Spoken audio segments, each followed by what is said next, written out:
Welcome to another episode of Bringing Down the Grindhouse, a podcast where we discuss horror in media. And today we're going to be discussing revenge. How's it going, John? It's going well. I had no idea what to expect from this film. How are you doing, Mer? Great, actually. Thank you. That was a great intro. Yeah. You're just like, yeah. Actually, are you feeling terrible today? Because I was doing fine up until this moment. And fuck this. I had the coffee. Right, we had to get caffeine because it's a little later than usual than when we're recording this podcast. We were originally going to go see It Part 2, and then the theaters were fucking packed. Sold Piss out. poor planning. Yeah, piss poor planning. That is a good way to describe it. The triple P's, you know? They will always find you. Why do I feel like that's from something? Well, all right. Well, triple P's are like a thing, you know. Practice. If you want to get to Carnegie Hall, practice. That's a thing. I forgot. That's a line from a movie, isn't it? I believe so. I don't know which movie though. Okay. I also know that triple P's in music also mean to play very quietly. Oh, what? Really? Another thing. Yes, it does. Yeah. What? Or if there's 3 F's, it means to play extremely loudly. Oh, you mean like on the sheet music? Yeah, on sheet music. Okay. Yeah. So okay. Usually, I think there's like a joke where there's a music class and like everyone's playing normally and the tuba section is laughing their asses off because the person put like 5 F's on their section. So they just go and like explode all of them. That makes me think of the people who have those weird instruments where it's like a dude with a giant hammer and all he does is like hit a wooden block. Like that's his only job. Through the whole orchestra is for him to do some shit like that. I recently learned the origins of the drum kit. Actually, how the drum kit came to be, and it was because when they did classical music, they would always have like a separate person for each piece of the drum kit, and one guy was just like, hey, I'd like it all to be in one space, so we'll just all put it in one thing and have one guy do all of the bits. Oh shit. And so they're drum kit after that. Yeah, instead of having 8 timpani players, you have one guy. How long ago was that? Oh my god, like I think this is like jazz era, like maybe the 20s. Really? I think so, yeah. I would have thought that it was an earlier invention, but maybe not. Yeah, maybe not. Yeah. Either way, I'm not an expert on these things, but I just learned that the recently. Creation of the drum kit. Yes. So, revenge. Right. So, important things to know about the film before we really get into it, and it'll change the way that you see the film and what we're going to describe happens and why it happened this way. So, the film is a French film. It was made by a French film director from Paris. Her name is Coralie Fargo, and this is her second or third film that she had created. And it's in a weird category of film where they consider it to be like a rape revenge film, which fits into the movies like Last House on the Left or I Spit on Your Grave and things like that. So there's a content warning, I guess, for something like that because there is going to be a rape scene, which we just kind of fast forwarded through. I assume it's short because we only went forward like a couple minutes. And it was already moved on to the next scene. Either way, it's interesting film to begin with because I wasn't sure what to expect when I was first told about the film. You just get the title and then a few shots. I'd seen like a trailer or two.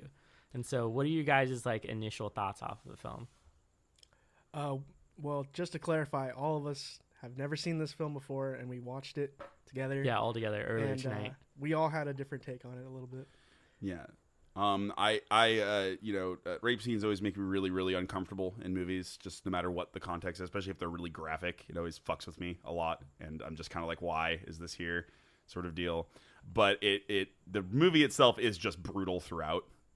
In general. It ramps the fuck up in the middle of the movie. It really does. Yeah, definitely. The intro, it's a little bit of an intro, and it's kind of slow and just kind of really uncomfortable. But once you get after that plateau, that's when shit hits the fan. Well, after I thought about it for a second, I feel like the intro was intentionally uncomfortable. Makes sense. Made that way so that you could feel how it feels to be a woman in that situation. Definitely. Where you're having to be stared at and judged and sexualized. And so I believe she made it that way on purpose so that you would experience all of those with her. Yep. And then you get an idea of who she is at the beginning of the film based off of this view that you're getting from the way that the camera is working. And we get like how many shots of her ass? Well, there are After doing a tally during the entire movie, we saw so many at the intro that we decided we were going to take a tally just to see how many times they did this. That there's an ass shot. There are 27 shots of ass in this movie. Total, of which 20 are the main character Jen. The main character Jen's butt. Yep. And the first sex scene is within the first 3 minutes of the movie. Yeah, we also noted that as well. Yep. I felt like this was, at the beginning, I felt it was a parody. That it was definitely making a parody of what you normally see in films like this for the male gaze. And it's interesting that it was a female director. She also wrote it. So every bit of this was hers. The only thing that wasn't was the cinematography, which we'll talk about later for some of the shots that they got, because it's in the desert. So it was shot in Morocco, but it was intended to be kind of any desert. This could be like, this could happen anywhere. They didn't specify, no signs or anything anywhere. Mm-hmm. I agree. And so to start with, it's excruciating to get through the beginning of it because you have to deal with these guys being really pervy and wanting to immediately just have sex with the main character, and how they're sort of just all trying to impress her and trying to basically get some sort of sexual situation going. And apparently the main guy is married, and this is like his mistress. He apparently has a desert getaway is where they're at. I just couldn't figure out what the hell they went out there for. They were supposed to be hunting, but I saw no animals at all in the film, except for that one he tosses onto the top of he had like a Land Rover or something. They're the worst hunters ever is what I'm convinced of. They are just terrible hunters. One of them is just like, my favorite method of hunting is drowning, and I just don't. I'm like, what? That is a horrible tactic. Yeah, it's terrible. Oh yeah, he says that, huh? It's like his favorite hunting This tactic. Is my favorite, and he's like waterboarding just water, her. Yeah, like what the fuck?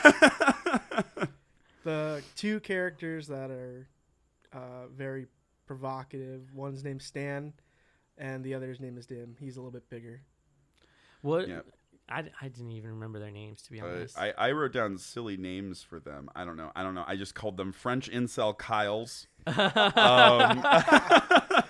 Or what was it? The cyborg android song that is played in there is the most awkward sounding thing. So yeah, I'm telling you, that whole intro bit was her. I believe it was the director just making fun of other films that do this, but not ironically. They want you to take it very serious. Yeah. Whereas I think she made the beginning of the film to not be taken so seriously. And once you realize that it was a parody and you got into the middle of the film where all of the crazy peyote trip happens, that's when it transitions. One thing that I will agree with it on the parody side of things is that I really think that it was parodying the idea of the male gaze. Yeah, totally. And definitely, so she definitely takes it that route, and she's like, I've seen a lot of films that do this, so I'm just going to do the same thing and then change it. By also literally having all of the males in the room have a gaze on the character. The beginning of the movie. On Jen. Yeah. Well, the shades in the opening shot. Of the helicopter. Yeah. Oh, yeah. So it starts off with the main character. What's his name? Richard? Richard. Whatever the fuck his name is. Dick. Yeah, Richard. We'll call him Dick. Yeah. Chad Richard Douche Nozzle is what I wrote down for this one. You got a shot of his aviator sunglasses, which are like a bluish, greenish sort of color that he's looking out onto the horizon. So you start the shot. Oh, I just realized they started the shot with him and ended the last shot with her. Oh, so shit. That was a nice transition and change for that. So she made it from the male gaze to a different kind of gaze. So interesting. I only just realized it right now as I was saying it. But they did start with that. There's also a lot of metaphors for eyes and for what they might be viewing. You know how they have those shots where someone's looking into a fire? Mm-hmm. That shot's used a lot in all sorts of different movies. The last one I can think of was Django Unchained. When there's a fire going on at night, the guy's wearing the black shades and looking into the fire. Oh, yes. Yeah, so those kind of shots are used. They also did a close-up of her eyes when she realized that she was tripping really hard on peyote. Yeah. And it just zooms in on her face, and her eyes get really wide because she's starting to be like, oh, shit. The cinematography, the shots in this movie, fantastic. Absolutely. A lot of them are really, really artistic, artfully done. What did you guys think of the beginning that they focused so much on her biting the apple and then just dropping it on the floor? The apple, she just, she's having breakfast. She takes the bite, and then she just takes one bite. One bite, yeah. And then never goes back to it. And then the dude picks it up and spins it on the table, makes for a nice transition when they do that. Right. But it's still weird. Yeah, they kind of use the apple to represent passage of time. for a little bit. There, so yeah. like every time that they are about to get to a new section of the movie, it shows the apple, and the apple is like getting drier and drier, and Slowly it's getting decaying. that sort of that browning color, and then ants are crawling all over it. There was kind of I would like to know what potentially the metaphor for the ants is, if there's some symbolism that I'm missing there, something along those lines, or if the director just was like, I want ants on stuff. Well, yeah, it was probably easily available in the area, and they didn't care for it. They didn't really care about killing ants. But, well, I mean, I took the apple as a literal biblical reference, where Eve bites into the apple, and then all sorts of terrible things happen to her. That makes well at the beginning, they make it so that they try to make it her fault. Like the guy even tells her, well, like right before they get into the rape scene, he's like, well, you were dancing with me and you were dancing provocatively. Yeah. This is essentially the victim blaming that happens. Was what happened prior to that situation. That's and I felt that doing the apple in that way was one, the biblical reference for Eve, but also that it was like the apple was kind of poisoned to begin with. That was like supposed to be something not for her. And so she kind of just picks it up out of the bowl. I don't think there's anything else in that bowl. It was just like that one apple. So it's maybe something she wasn't supposed to do or touch. And then the rest of the film was like her consequence for what's going on there. That's what I took from it. But it probably wasn't quite so intentional. Yeah. Just something she threw in there. Yeah, but it should be noted that that was like, there was several shots of it. Yeah. It wasn't like they did one bite and that was it. Repetition throughout the movie, definitely. A lot of different like shots, especially towards the end and whatnot. The thing is at the beginning you get this parody of the male gaze as well as the masculinity that's sort of confronted through the film, not only by the way the film is shot, but with how the main character ends up fighting them at the end or middle to like the end of the movie.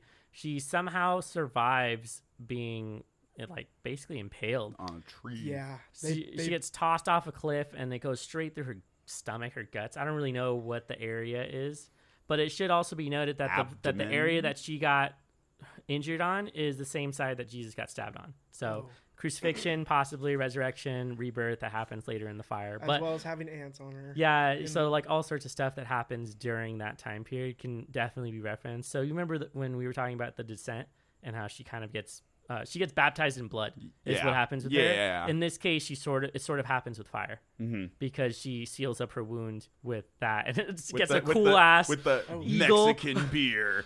I can only assume that the whatever was imprinted on there just like melted onto her stomach and just sealed it. But this is, we'll get into that bit in just a second. So before that, she gets thrown off, kind of gets impaled on the tree, is really clever and lights the tree on fire so that it cracks a bit and then just wiggles to the side and drops off of it. So I'd never seen anything like that. So that was already a unique shot and very interesting quick shot. thinking for her. One of the cool shots is right before she lights it on fire, where the blood is dripping down next to the ant. Yeah, it's and that was super close up of an ant and drops of blood falling onto it. You see the ant scramble trying to get away from it, trying to get out of there. Ooh. I felt like the beginning of the film was meant to be most of the social commentary that you'll hear around either rape or how women are being treated, because it has pretty much every terrible thing that can happen to women right in the intro. Absolutely. So like there's the male gaze that is like constantly on her right from the beginning of the film, that she's immediately sexualized both by the people who are there as well as the way that it's shot. She gets injured, she gets hit, she gets raped. And so it's like any possible thing that could have gone wrong goes wrong in those beginning scenes. And they want you to really hate these fucking dudes. You end up hating the shit out of all three of them. You can't wait for them to die. Yeah, and well, the film is called Revenge, so you know something is going to happen. Yeah. And so you kind of have like this understanding that she's going to survive whatever happens in the intro so that she gets her revenge. You just couldn't tell if she was going to survive all the way through the end, which she does. She totally survives all the way through the end.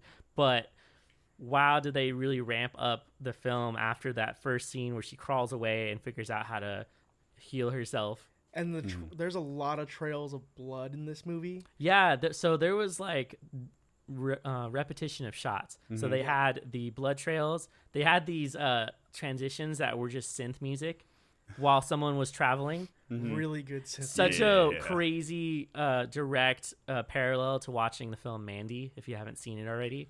watch that. I need to watch Mandy. It's amazing. It was a good use of color because in the desert you always have the blue juxtaposed to the desert itself, which is like a orange sandy color, which usually there, or depending on like if there's plants around. But they had these massive shots where you would see just all of the desert and then them, which is there's only 5 people in the cast. Yeah. And so it was Jennifer, the main person, the 3 dudes or 4 dudes. 3 dudes and the pilot. And there's the 3 one pilot guy. who only shows up in the beginning of the film. So really it was just 4 people for the whole film. And that was crazy. So it really showed you how isolated the situation was. But I think she did it that way so that you would feel like this is something that can happen to anybody. It can happen in any desert to any person on any situation with any of these men because they were pretty generic otherwise. They weren't like specific looking. You know, the what I have to say is with the first, I mean, just going back on the intro real quick, the most uncomfortable part for me was when he comes into the bedroom and is like talking about his height. Yeah. Like really being consistent about it. Cause like, oh, you danced with me last night. And he's like, why don't you like me? Well, I like tall guys. He's like, well, did my height change overnight? What's up? And he keeps asking that same question. Right, because he's super insecure. Right. And it does a good job of showing why people, or why specifically men, are going to act this way. And it's usually because of some sort of fragile masculinity or because they're very insecure with themselves. They seek power. Yeah, and so he immediately does that. Exactly, yeah. He takes power over her by raping her in that scene, and then, but is oddly remorseful afterwards. Really, yeah. Like, why would you push her off the cliff? Yeah, yeah. What? Yeah. Oh yeah, right. Okay. Right. Yeah. The rapist is gonna get mad at the murderer. Yeah. Right. Yeah. So Exactly. it's like, okay. Uh-huh. So.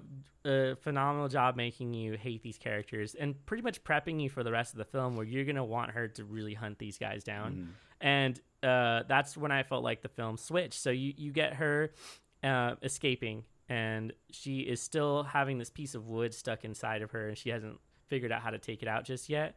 And so she's hiding. And then eventually one of the dudes sets like a fake trap for her, basically. He acts like his shotgun is sitting behind him while he's taking a piss.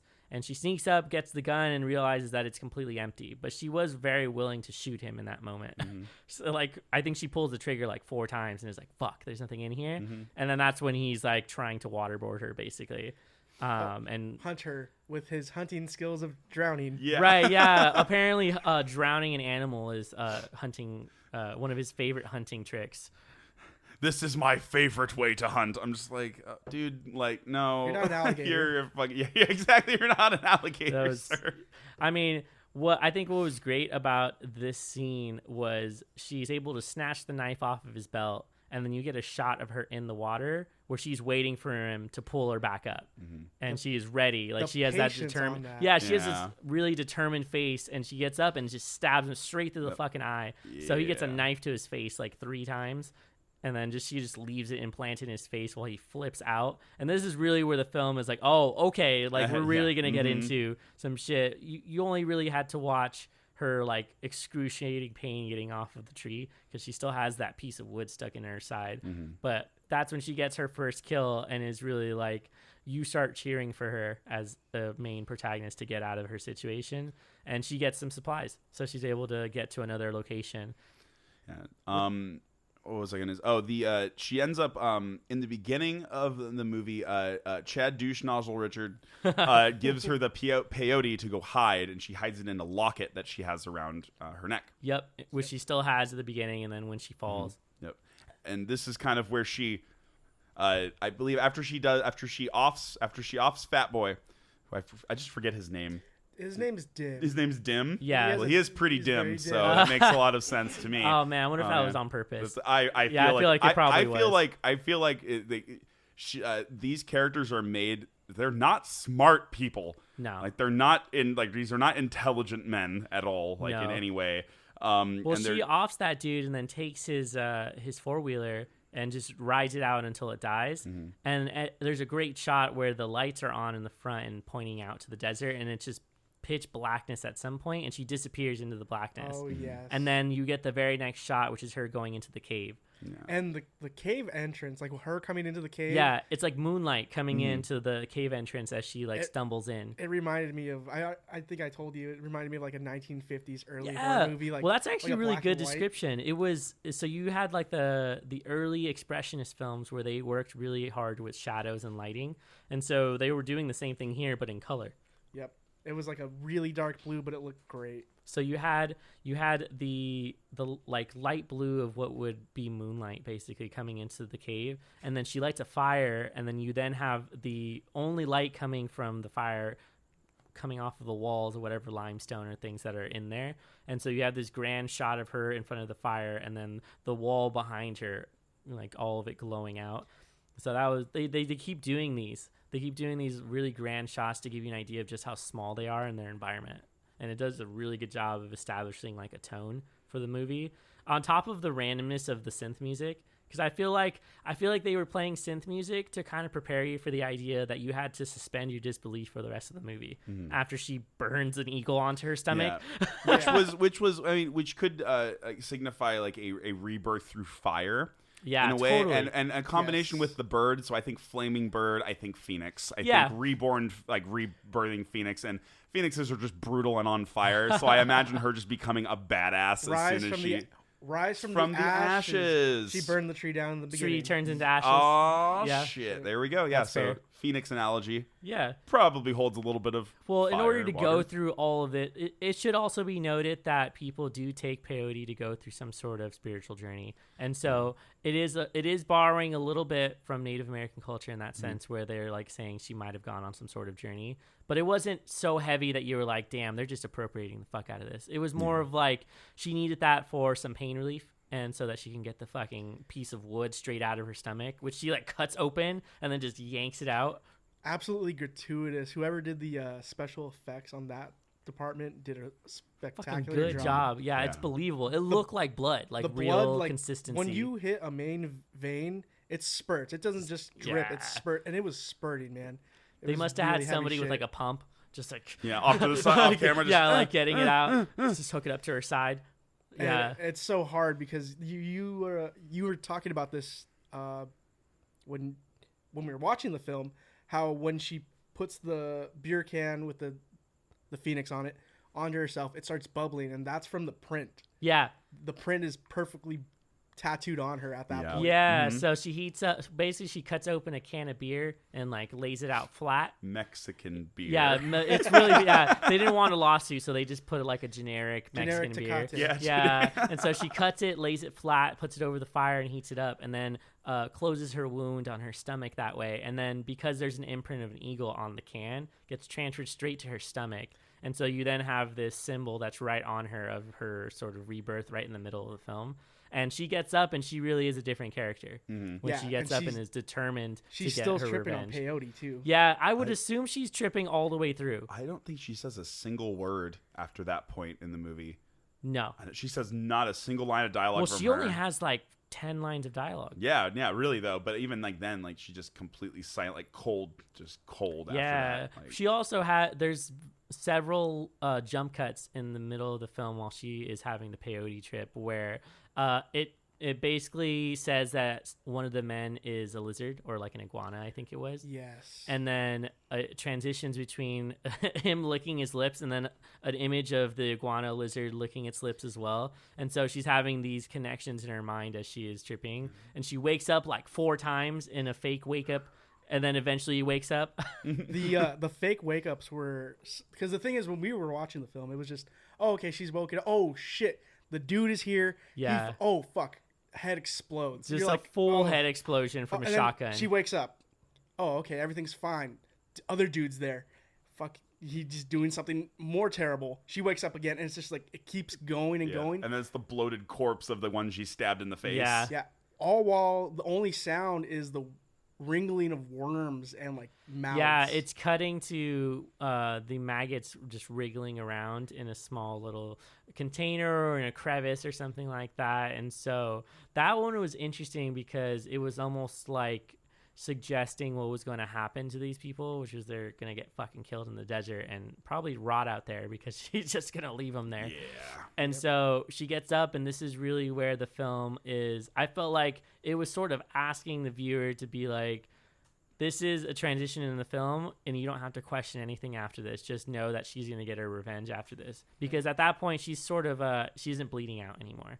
She somehow managed to seal up whatever it is, and she's still on peyote, so she's not feeling too much pain, and starts hunting. Like, she legit goes out, and well, I think it was great because it's a literal hunting of the patriarchy. She's hunting men. You're like, oh, okay, yeah. And so you fucking cheer for her through the movie. You want her to survive to the end, and that's super effective writing, where you get to see what happens with her. And this is all through cinematography and actions. Mm-hmm. So kudos to the cinematographer and to the director for getting it just right, in addition to having those large landscape shots, so you had an idea of just how far they're traveling. Yeah, and I believe, like, after that moment, that's when you realize her hair is a different color. And it actually matches that of the film print poster, because when she starts the film, she's all really nice and prettied up, eating a lollipop. It looked like a different person. Yeah, completely different person. I didn't think it was her, but after that moment, that's when you realize, oh, she still has the pink, earrings, but she is disheveled. She has gone through some stuff. Almost like she's been like sun bleached. Sort of in a way, sort of. That's kind of what I got from it. Like the sun just took the color out of her hair entirely, and then I couldn't tell if it was like dirt or if it was just supposed to be like her blood or anything like that. They're out there for 3 days. Mm-hmm. How many fucking Jesus got resurrected after 3 days? Wow. God damn it, John. You and your biblical stuff. I was a Catholic student. Fuck damn it. All right, they that put makes the sense. fear of God in you when you're in fucking Catholic school. Fire and brimstone kind of shit. Yeah, there we go. Have you ever seen holy water? I don't think so. You know what it takes to make holy water? No. Just get a priest to be like, to bless it, this is holy water. Anything that touches it that's unholy, they will burn. Yeah. Didn't they do that in, what is it, From Dusk Till Dawn? They did that From Dusk Till Dawn, and my favorite use of holy water is in the Castlevania animated series. Yes. They do a trick, and they trick all the vampires to get in the water, and then the vampire that's betraying them is like, do it, priest. They mind control the priest to bless the water. Yeah. Immediate fire all across the board in the water. Beautiful shot. I love that. Yeah, man. I mean, I feel like that's probably like one read of it, but there's so many things you can pull out of it. But it was definitely intentionally a feminist film. Yeah. So that we can know for sure because the director said it, and there's enough here where the main protagonist is the one who you're focusing on. And what's interesting is, so you guys have heard of the Bechdel test? Do you guys know what that is? I have not. Explain. So the Bechdel test was created by a cartoonist a couple decades ago. Basically, it's a test that you can put movies through, and basically what they're testing for is to see if the women in the film are represented well. And so the rules are that there has to be 2 women in the film. They both have to be named, so main characters, and they have to talk about something other than men. And you'll be surprised at how many movies fail this test. Wow. Yeah, and so it's more of a jumping off point for a larger conversation, which is how are women being represented in these films. So technically speaking, this movie would fail the Bechdel test, even though it's a good feminist film. The reason why is because there's no other woman in the film besides herself to talk to, and she also doesn't have any other lines. But it could be argued that she doesn't talk about men in any situation. Her actions are her voice. Right. and if you want to make that argument, right. you can. All of the crazy things that end up happening to her. I mean, we already know how the first guy goes down, and the second guy littered. We got to get him too. Yeah, definitely. I thought that was Dick. Oh, Richard. No. It was Stan. He tossed it off the cliff. Stan. Yeah. Creepy incel guy. So I love the way that this evolves in the desert. So it's middle of the fucking day, and she notices a little glimmer come off of a mirror because he's looking at himself in a mirror, and that is just straight out of comics, out of video games. So perfect. And she immediately notices him because she has some binoculars that she got off the first guy she killed, and just starts hunting them. Although I don't think I understood what weapon she had. She had a shotgun with a sniper scope. Yeah, so did it have a certain kind of ammo in it? Yes, it had to be a slug because buckshot at that range, it's only shooting pellets. You know, you're gonna get little tiny fractures. The thing is, though, later in the movie when she's in the house shooting the final guy, he has huge holes that would definitely be buckshot. So she probably had 2 types of ammo. Yeah, that's probably what she. Well, several boxes fall out of the backpack when she's looking through it. So yeah, she probably has different types of ammo in there. Yeah. So when she goes for the second guy, I mean, she's gearing up for it. She's finally sees him. He runs out of gas driving. He's traversing the desert trying to find her. Goes on a cliff and she sees him run out of gas and trying to refill it. And I do have to say, we talked about how that guy MacGyvered his way to get gas into the car. Yeah, he cut a water bottle, like the end of it off, so that he could stick the narrow end into the gas use tank it as a funnel. and just use it as a funnel. And so, yeah, they had a few clever moments that they didn't really focus on. But, like, if you pay attention, you pay really close attention to it, you really got a feel for who these people were and what they were doing in those moments. It's a perfect opportunity for her to ambush him, basically, is what that is. That ambush is legendary, though. Yeah, all of us watching it, we flipped out when this scene happened. So basically, she gets one shot off, hits him in the shoulder, and that's when he runs away and he starts bleeding like crazy. And he is like stumbling away, bleeding, and she follows him up the path. Follows his trail. Follows the blood trail up the path to find him, but he hides in this little corner, and she ends up walking past him. He takes off his shoe. That's another thing to point out. And then why did he take off his shoe? He takes off his shoe to get the sock, and then use it as a sling for pressure. That's right, he did. So he won't bleed out. Yeah, you're right. Then she goes past him. Yeah, and then he stumbles down and gets his rifle out, shoots her, and goes like grazes the side of her face and takes off one of her earlobes with the earring attached. Yeah. And it hits the ground with this pink star that she was wearing as earrings. You can see it in the title card in the main poster of the film. She's wearing these bright hot pink stars as earrings, and one of those goes flying off. I think it was her right ear that he ends up hitting, and so that's when she realizes, oh fuck, this guy is like about to shoot me, and so she runs away from him and breaks the flashlight she's holding and drops a bunch of glass into the floor, which he immediately steps on afterwards. Just super dumb of him. And then we get this super gnarly scene of him digging glass out of his foot.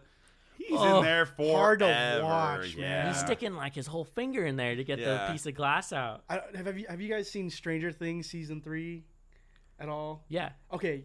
Do you remember that part when Elle is digging in her leg to get the demon out? Yeah. Exactly like that. Just a lot more blood gushing out. Deep in there, man. They did a really good job of making all of this look realistic. There was definitely moments you're watching it and it just makes you cringe really bad because it's like body horror is what they've created at that point. With really digging into your body with all the flesh wounds that are happening, with all the gunshot wounds. So Dim's face coming up from the water. Yeah, that was great. He's like bloated. It was accurate for what a body would be like after being in the water for so long. After a couple of hours, you just start to bloat. And that's pretty much what happened to him. His face got all fucked. So he ducks around, gets behind her. He takes a shot, takes off her ear. She runs down farther. This dude sits there digging out the glass in his foot after she caltrops his ass. Yeah. She keeps going up the trail to get away from him, and then he hops in the car to run her down. And he goes up that hill as fast as he can. And this is like one of the most badass scenes I think I've seen in a movie, where she basically holds her ground at that pathway and starts shooting straight into his windshield to try to kill him.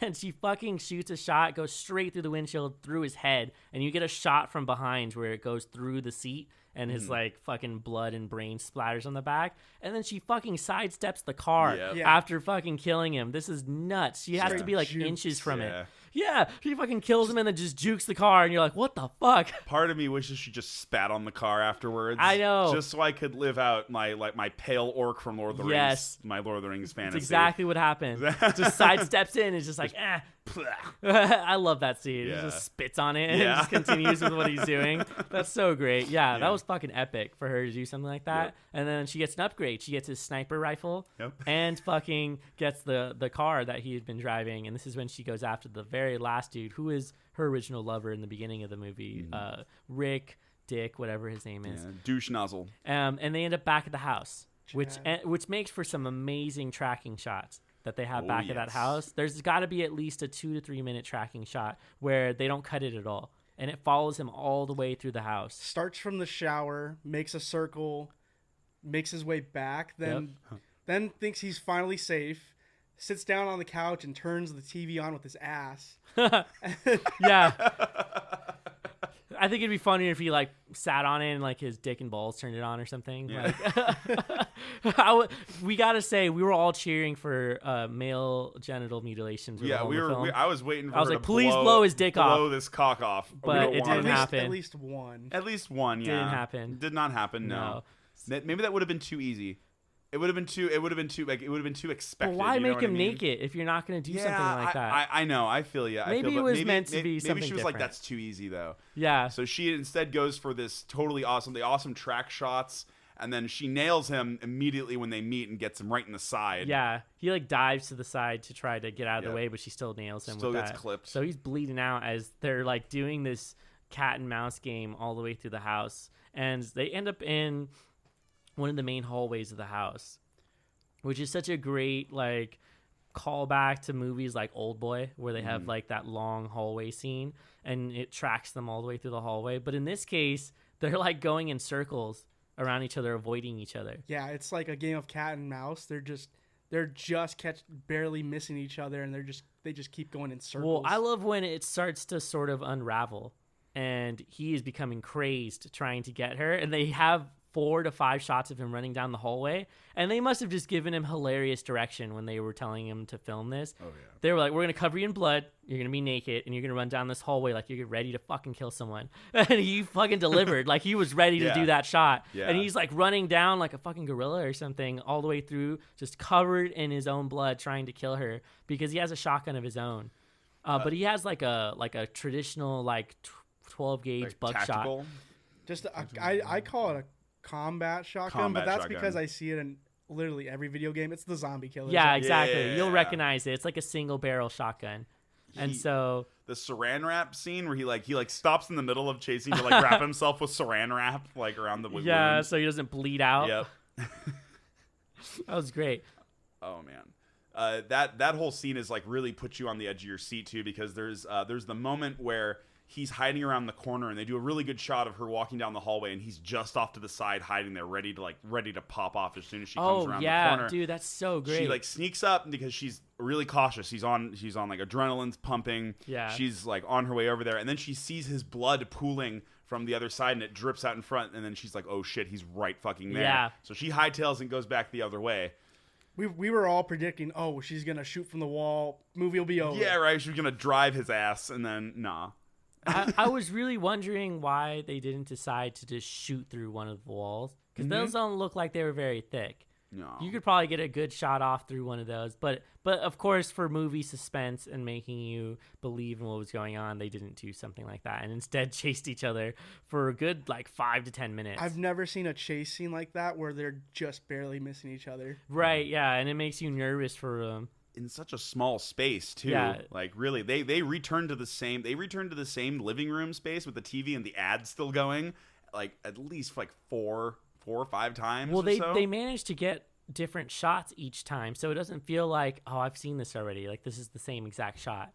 They had a different shot every time you were in the living room, and so you get a really good idea of what the house is like. You know, you go in and it's like the entrance, that main hallway that they go into is like a long rectangle. And then it goes out to the main living room. On the right of the living room, you go back and that goes into the main bedroom. And then there's a bathroom attached to that. And that's all you need to know. That's the whole house. It's a 1-bedroom house. And you got an entire shot of it in just those tracking shots. So it establishes where they're at. You're not going to be like, oh, there's a secret place where they're hiding. There was literally nowhere to hide in this house. It was a genius tracking shot because it tells you, hey, this next scene, you know where everything is. Yeah, they take you through what is going to happen within the next few minutes. And so what a really good way for you to get context and to kind of have the outside, what is it called? Not context, but it's exposition. You get some exposition put in there really purposefully so that you get an idea of where they're at and you're not confused about what hallway is this, what part of the house is this, where did this come from.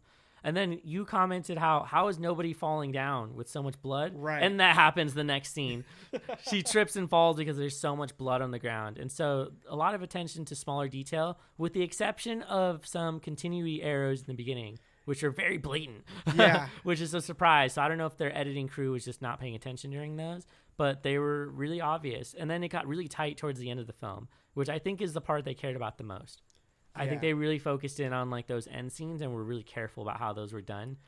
You know what I noticed in the main room too, like the main living room, it had that painting of the Virgin Mary. Yeah, like an alternate of the painting of the Virgin Mary, and so that must have been like an ironic joke. And then we have to have some edgy stuff, covered in blood by the end of the movie. Yep.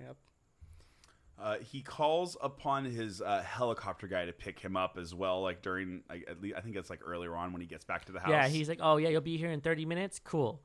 And he's like, all right, I'm going to go take a shower. And then he hears some noises, which is where that tracking shot begins with him in the shower.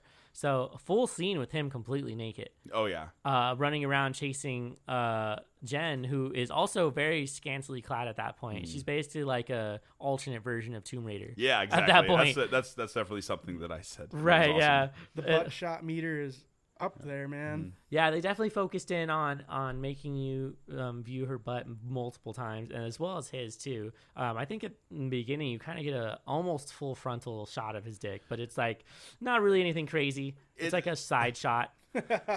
There's no close-ups on any peen in the movie, but you see it like flopping around and dangling all uselessly everywhere. It's just there. Yep. He's always got a comment. You rarely see dicks in film. Yeah, you rarely do. Not nearly enough. But we're in 2019 now, so the dicks are coming out. It looks like there were let's just the last remainder of the movie. There was the she falls down. Obviously, she's covered in blood, and you're like, oh shit, get up. Yep. Well, yeah, he picks her up off the floor and onto the wall and just starts choking the shit out of her. And you think it's kind of over. I love the way they did this shot, though. You can't hear what he's saying because she's muffled hearing and she's losing consciousness because of the blood loss. He says some stuff to her. He says, why do you women always fight? Women always want to fight. They always put up a fight. They always put up a fight. Yeah. Yeah. So he's definitely done terrible shit like this before, and is why he was so adamant about making sure that she fucking died. And like a fucking badass, she just reaches into his open wound and starts fucking gushing it around and digging her hand into there. And we all cheered. Yeah, we all cheered when that happened. He drops her. She grabs the gun, puts it right to his fucking chest, and then just shoots him. Kurt Russell's his ass. Yeah. We were waiting the whole film for it. Yes. The whole fucking film, and it's great. So you get some relief where she has killed every dude who has done her some wrong in this film. And she walks out to the outside where the pool is, and you hear the helicopter show up, and she does her final glance back at the camera, except this time it's much different than the first shot you get. First shot is of the dude looking through his glasses at everything. You're getting his sort of view, and then the last shot is her view. And so what a crazy transition that you get through the entire film, especially in regards to the exchange of the gazes from male to female, but also the sort of transition of her character, the rebirth that happened after such an event like that. And to me, I took it as really, that was her fucked up way of healing through some trauma. Yeah. And in this case, she had to confront it really upfront. Yeah. She wasn't allowed any time to kind of settle into it. She had to just full adrenaline go straight through it, and she does, and succeeds through the movie. So it's interesting. It's an interesting feminist perspective on what's traditionally a male-dominated classic horror. Yeah. This was a breath of fresh air because you rarely see female revenge movies. Yeah, I can't think of any others. Yeah, right, No. right. I really can't Name think one of on anything the top else. of your head. You can't. Yeah, I don't think I would probably have to sit on it for a moment or go and look a bit. I'm sure there are others, but I have to agree with Murr on this one that it's not something you can just think of right away. The only one that comes close is I Spit on Your Grave, where she tortures the hell out of the dudes that she catches. Oh, wait a minute. Girl with the Dragon Tattoo. That's not fully, but that's not, I guess that's not fully revenge, but there is like a revenge moment some in the dude movie. like forces her to give him a blowjob, and then she goes and tattoos pig on him. Yeah, and then shoves something up his ass too, I believe. Yeah, she shoves a huge dildo up his ass. There you go. Yeah. Perfect. Yeah, Excellent. so there's definitely some revenge there. Yeah, but not like a full film that focuses on that plot line. Right. Yeah, exactly. Me and you, we were making a lot of comparisons, even though it's not a feminist film, but the film Mandy took, I'm thinking, a lot of inspiration from this film, because there's just a lot of shots in here that are just like, that feels like Mandy, you know? More along the aesthetics. Yeah, aesthetic and what you were looking at, especially for the cinematography, the tone that you're starting to look at, because Mandy to me was more of a like mythic story. Yes, it absolutely is. Like occultist kind of thing that you're watching. There's like lore to the story. You have this weird area of the woods that they're living in, and there's these creatures roaming around on bikes and choppers, and you get these sort of unnatural creatures living with them. And so you have this cult leader who is just trying to get whatever he wants, and in this case, he wants his wife. I need to see this movie. It's a really good film. I keep like, you guys just keep talking about it, and now there's like this whole mythical aspect to it, and it's not just like, because when I first heard about it, I was like, okay, so this is just like kind of like, it's like a John Wick thing, sort of, and then I'm like, no, there's a whole John Wick for the simplicity of it. Same. But then now you're like throwing in mythical creatures and like factions and like cults, and I'm like dead set need to fucking watch the movie. There are a lot of mythical, what's the word? There are a lot of mythical things in that world, and she also talks about it in the book that she reads. She's like reads a story to Nick Cage. Oh my God, she reads a passage out of this book. Yes. And it's fucking amazing. And I don't know if this book is real or not. I need to go check. But if it is, I need to go read this book. It is like high fantasy that she's reading. It's also in the last shot of the movie. Yeah, it is. Yeah. But yeah, I understand. The aesthetics for Revenge, like synth with vehicle scene, that reminded me a lot of Mandy. Being high while killing people. Very, the thing is, I can't even say very reminiscent of Mandy because Revenge came out first. Yeah. So the thing is, it's paying homage. Mm-hmm. Oh, here we go. So those bikers that we're talking about, they're called the Black Skulls. Yes. According to the director, the Black Skulls were drug couriers who turned murderously sadomasochistic after they had consumed a bad batch of LSD. And they drink this stuff, like chugging it, man. Yeah. Yeah, and there's like a guy who he has like nails in him or something, like all over his body. Slipknot looking guy. Yeah, he apparently he just drinks blood. That is like his thing to do. So yeah, go check out Mandy. I gotta go watch it. Go check out Mandy. We'll probably end up doing an episode on it. Yeah, I got it. There's too much. It's a can of worms, man. Yeah. Was there any other shots in Revenge that stood out to you that you were like, I have to talk about this? The shot. I mean, all the synth shots, of course. I think me and Mur both really appreciate. I need to go find the music. The synth shots. The one where it's just like the guy it's just douche nozzle on the motorcycle with his helmet driving through the night with like that like kind of I don't know, like red bluish glare, and it's just the synth and he's just driving. You can tell that he is like sitting on a stand while they blow fucking smoke at him, and there's like a little light underneath. And those shots are great. Somebody that you would recognize doing this is Tarantino. He does this in his car shots. One other thing that we looked up was the budget for this movie and what it made at the box office, which is crazy. So the budget was $2.9 million. It only made $692,000. By like money standards, it was a flop. Yeah, absolutely, and didn't make any money. But through critics, it had 96 reviews and it got a 93% on Rotten Tomatoes. The critics love this movie. Even what was it? IMDb didn't rate it so high, but there was another one that rated it like 4 out of 5. Was another one of the reviews. Yeah, that I saw think they just weren't ready for a film like that. Yeah, just like you had a movie like Jennifer's Body that tanked everywhere because no one was ready for a film about two women, especially like a succubus demon eating men. Like they weren't ready for something like that, especially with two young teenagers. And Jennifer's Body is amazing. Yeah. So that movie got steamrolled. I think it was because people don't like Karen Kusama, the director for that one. She's gotten like fucking stiff-armed by the production company several times. Like she wasn't able to make her version of Aeon Flux because they took the final cut from her. She helped direct it and got everything, and then when she was getting ready to sit down and do the final cut, they're like, nope, we got it, and then fucked up the whole movie. Wow. Yeah, that was some bullshit that they did that for her. And so since then, she's had a very difficult time trying to get a movie across because nobody wants to give her a movie deal. And she's a really good director. like really, really good, especially when it comes to talking about women, talking about feminism, and especially talking about their place in the patriarchy that they're sort of living in. And so for people to really hate on Jennifer's Body as well as this movie just doesn't make sense to me, especially when it's such good film. Or does it make all the sense, John? Well, of course it makes sense. It makes sense because movies has been a boys' club since the 30s. Yep.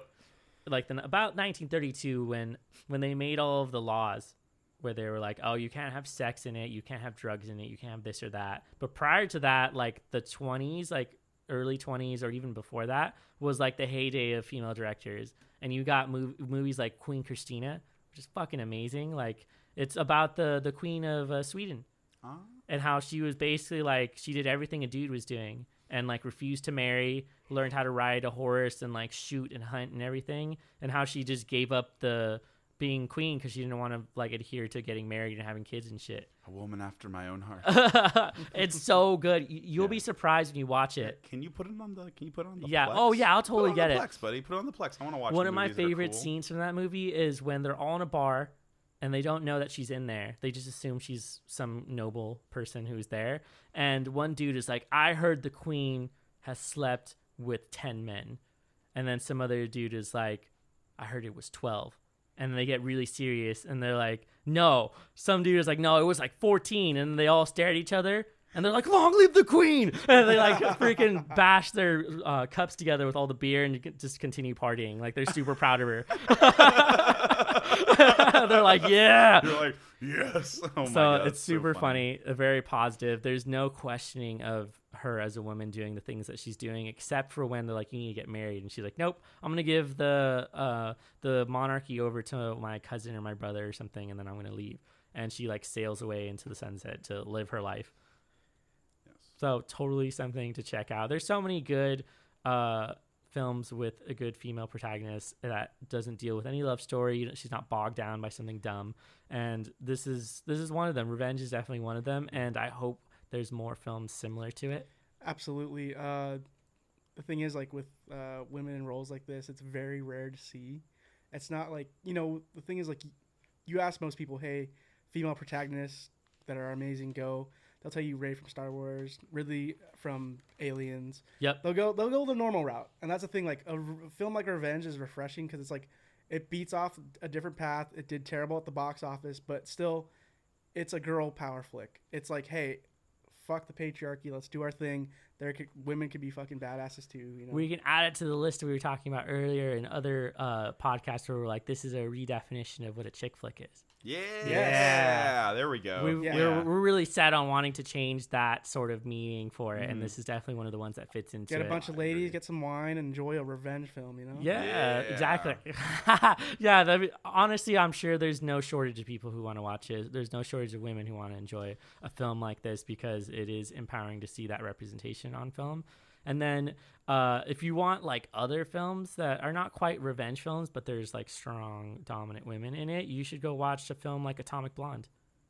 Oh, absolutely. That movie is fantastic. With Charlize Theron is in that one. Yes. Where she plays... Did that one come out recently? No, that was a few years ago. That was like 2017, I believe. Yeah, but talk about stylized. It's set in the Cold War, and she is basically like a secret agent, and she is trying to figure out who killed her like ex-lover.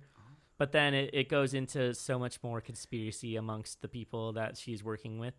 Excellent cinematography. The action is top class. There's a straight up, I'd say, 8 or 10 minute straight just tracking shot of a fight in a staircase. Yes. Oh, yeah. So she's making her way out of a building. I'm missing all the good movies. That's what's going on here. No, that movie is fucking crazy. So it's a really good movie. Amazing soundtrack because, I mean, it hits all the marks for 80s, and it goes a little bit into the 90s. It has Marilyn Manson covering Stigmata by Ministry. Yeah. Ooh. Oh, people should also check out, what was that movie with Scarlett Johansson? Oh, Under the Skin? Under the Skin. That's a good one. Go check out Under the Skin. It's a crazy sci-fi movie about an alien who's literally hunting men and taking whatever they've got and just like dissolving them for their organic material. It gets really wild at the end there. I've had to watch that movie like 3 times to really understand what was going on. I've covered a lot of them. I really appreciate my mom whenever it comes to movies like this, because my mom was the one that introduced me to like Aliens. Aliens is amazing. And I know we just talked about how everyone stereotypically always brings up Ripley, but that was like one of my first as like a young boy.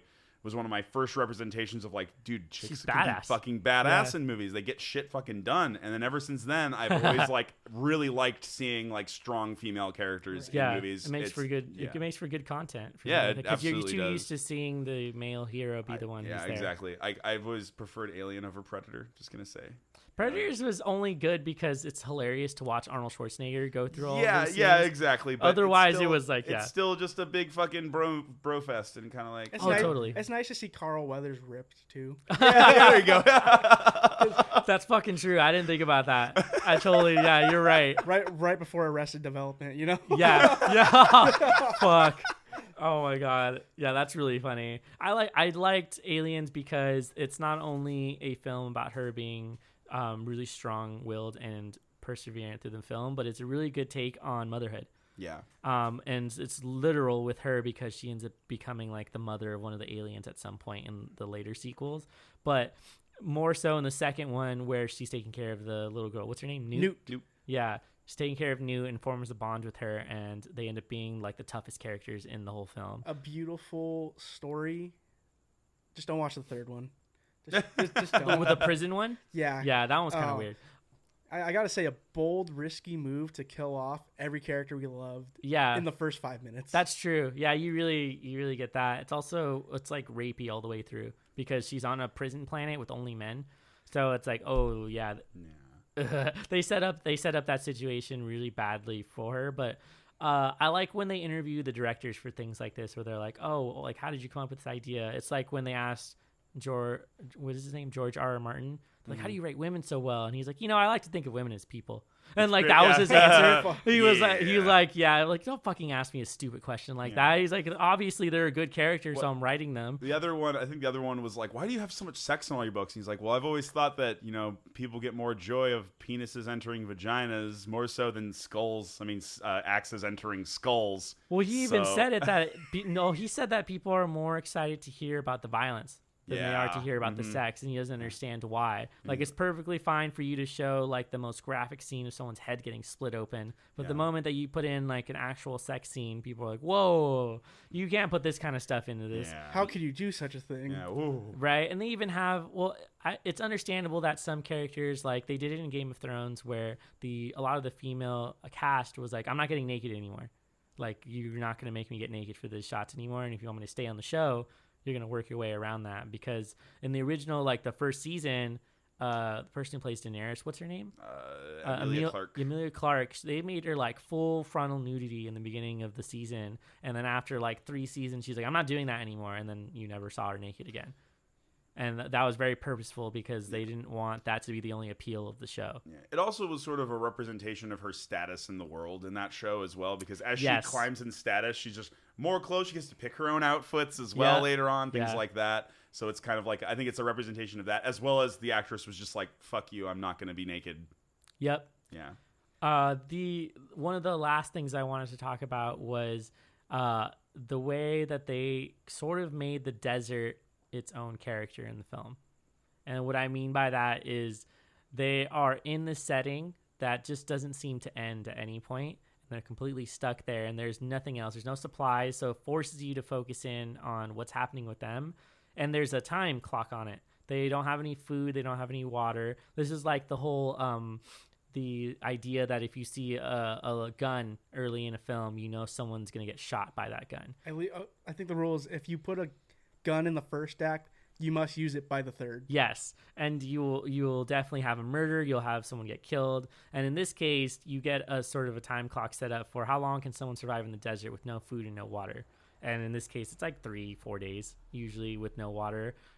Food is a little longer, but in their case, everything gets resolved in those 3 days. And I think she kills 1 dude per day, so good track record. She gets all of them. She definitely gets all of them. And does kind of leave you on a cliffhanger too. Well, yeah. So the helicopter shows up. She does her glance back, and then it just cuts. You just hear the blades. Yeah. You know it's coming, and then cut to that yellow credits.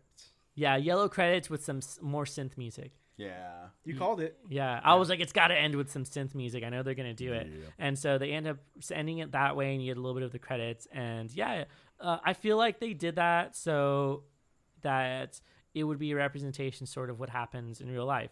None of these things really have a full resolution, especially if you have to go through a traumatic event like getting raped. Wow. You're not going to be able to have that sort of closure with what's going on. And now she has to confront the other guy who's going to show up there, who's going to be like, everyone here is murdered. Why is there so much blood in the house? She may even get blamed for everything and be like, oh, you just murdered these people and doesn't know like what happened.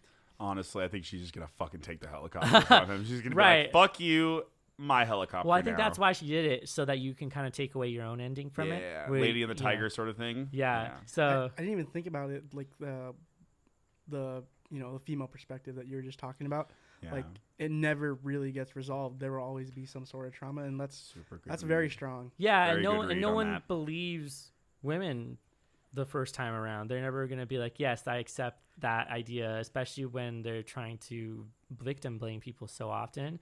And so this is such a good representation of people they probably won't believe her, or they're going to say that it's her fault and what's going on there. And there might be people who watched it and agree. That'd be like, oh yeah, it was totally her fault in the beginning for acting the way that she did. And that's sort of the point, is that the director is trying to get at was the things that you normally hear whenever a bad situation happens is they go for these reasons of victim blaming instead of blaming the dude who did it. And so in this case, she wanted you to see these guys for who they were and all of the evil things that they did, and then to see that there is literal consequences in the form of they're getting murdered in this movie. That's obviously the extreme, but like in the ideal world, people would have consequences for all the things that they were doing. So a good, like, I don't think it's her directorial debut. I think it's like her second movie, but still a crazy drop into the genre of horror and that revenge kind of film. And she's definitely going to make more. So I'm looking forward to seeing more from her. Mm-hmm. And what a good French director. Yeah, definitely. Leave it to somebody who's international to make a really good film compared to like some of the U.S. films that have been coming out. Overall, what did you guys think of Revenge?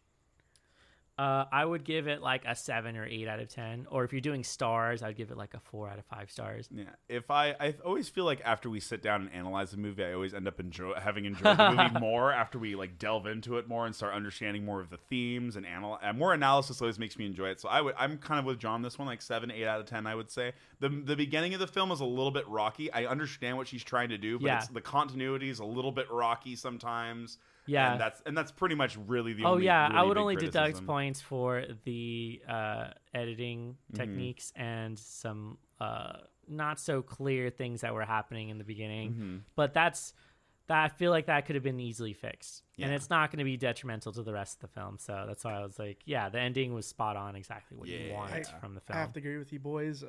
7 out of 10 on this one. And if you're looking, to watch this film, there is a 1 to 2 minute rape scene. You couldn't skip it.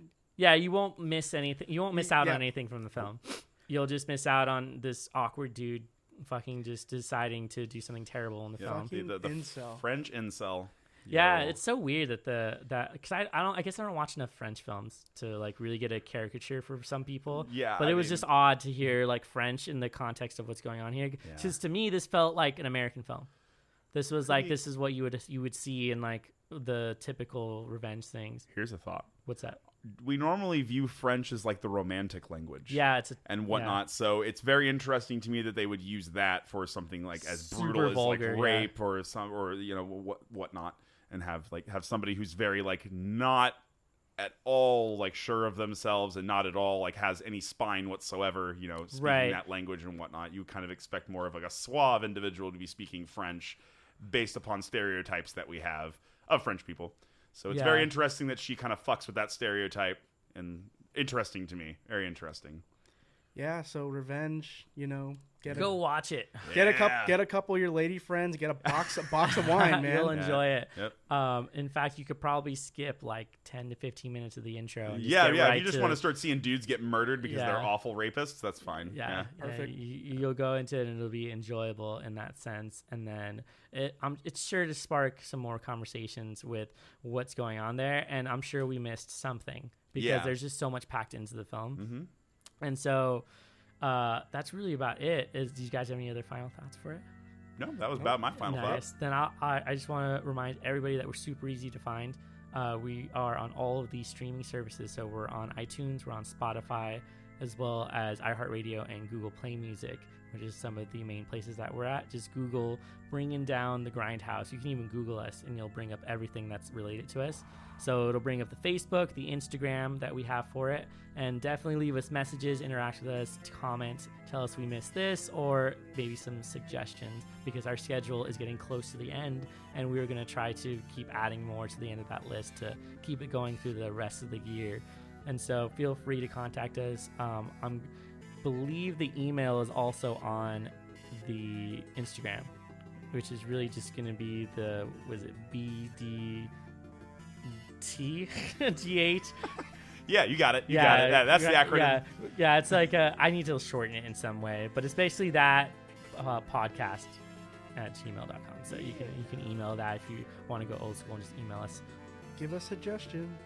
Yeah, we fucking love those. I love getting comments on things because there's been a few people already arguing with us, and those are like the best for me because I want to know your perspective on something like that. Perspectives are good. But I really appreciate you guys coming over to my house, watching the film with me, and then just getting right into the podcast. But I hope everyone has a good night. Stay spooky. Have a good one.